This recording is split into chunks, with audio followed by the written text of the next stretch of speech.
So with only the deaths of a dozen Romulans, Hugh, and the graphic attempted suicide of Agnes Jurati, this episode is easily the most wholesome one we've had yet this season.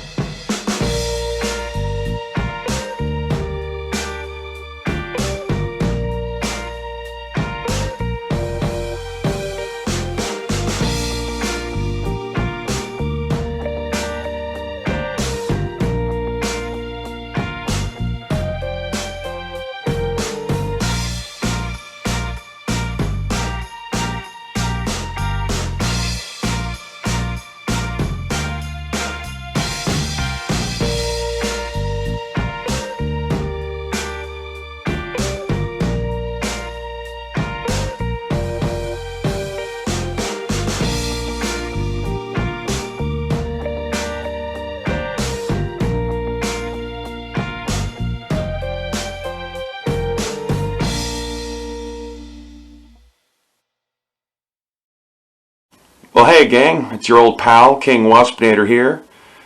Going to have a little review for episode 7 of Star Trek Picard, where I'm going to tell you the 5 things about it that I enjoyed.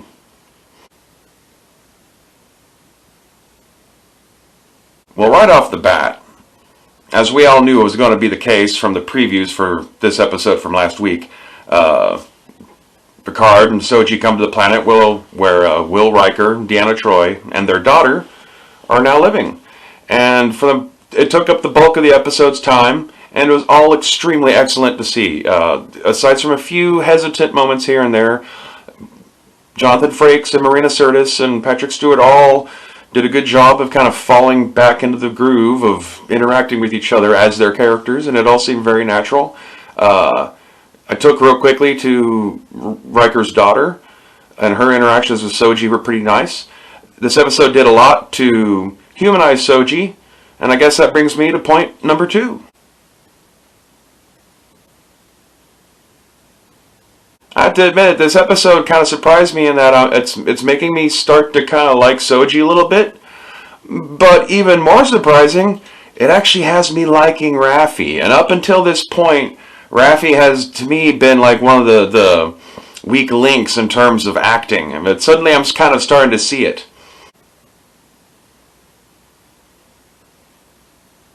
There's an old bit of wisdom from writing plays and screenplays and whatnot, that if you show a loaded gun in Act 1, you better use it at some point before the end of the show. And I kind of feel like the Borg Cube in the Picard series is our loaded gun. And if you view the entire season as one episode, which maybe you kind of have to do, we've had Arc 1, and that point of Act 1, we've had the cube introduced to us. But if you were to watch this episode, you would see that there's some things discussed and brought up and proposed that lead one to believe that this cube's going to have a bit of a splash towards the end of the season. I'll be curious to see exactly how this manifests. There's a definite change in overall tone in this episode. I think that can basically just be described as they finally are hitting their, real second arc of the story. Maybe even the third arc if you count the first 3 episodes as kind of a prelude, and then episodes 4 through this episode being like the first leg of the journey. And now Picard's got his bearings and has got another plan together and reunited with his crew again, and he's gotten some advice. Got his head on his shoulders, and now they're off to a planet with only a number. There is a moment in the show where Riker and Picard are talking about Picard's new crew, and Picard complaining about just the constant drama show that this crew is. It showed a wonderful amount of self-awareness. They're not blind to the fact that some of the choices and how the characters interact in this series is jarringly different from how it was back in the old days. They know what they're doing.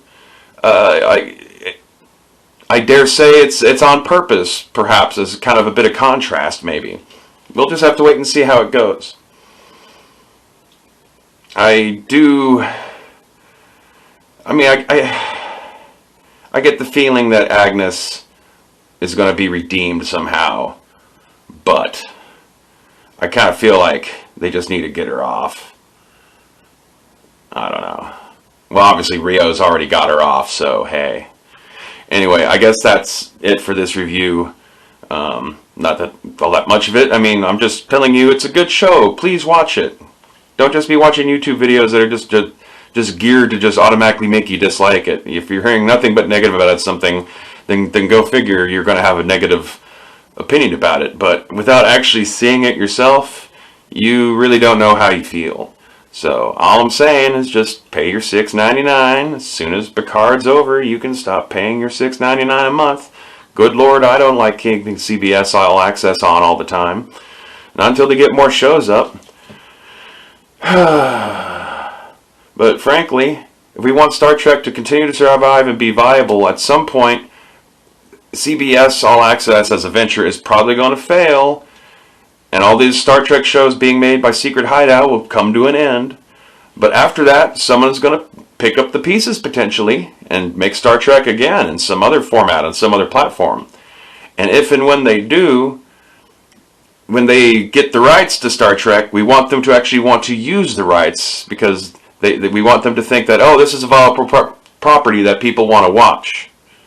If the impression they have of Star Trek just being a giant dumpster fire that no one wants anything to do with, and the second you try to do anything, fans are going to complain about it, whether or not you're going against their expectations or trying to do the things that they've been telling you that they want. Oh, you should have done it like this. And then, like, season 2 of Discovery is full of things that they were trying to do to appease fans, and the fans are still bitching about. Reminds me of something else that starts with Star.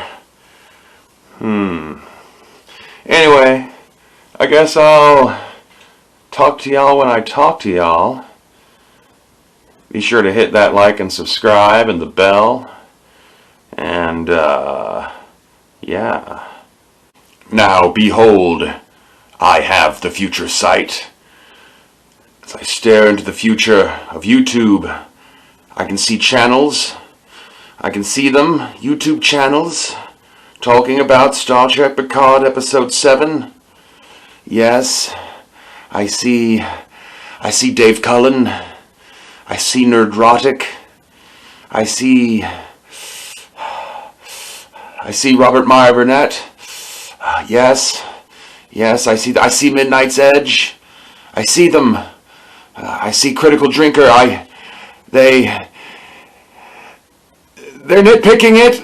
Oh God. Oh, they didn't like it. Oh, even Red Letter Media. No.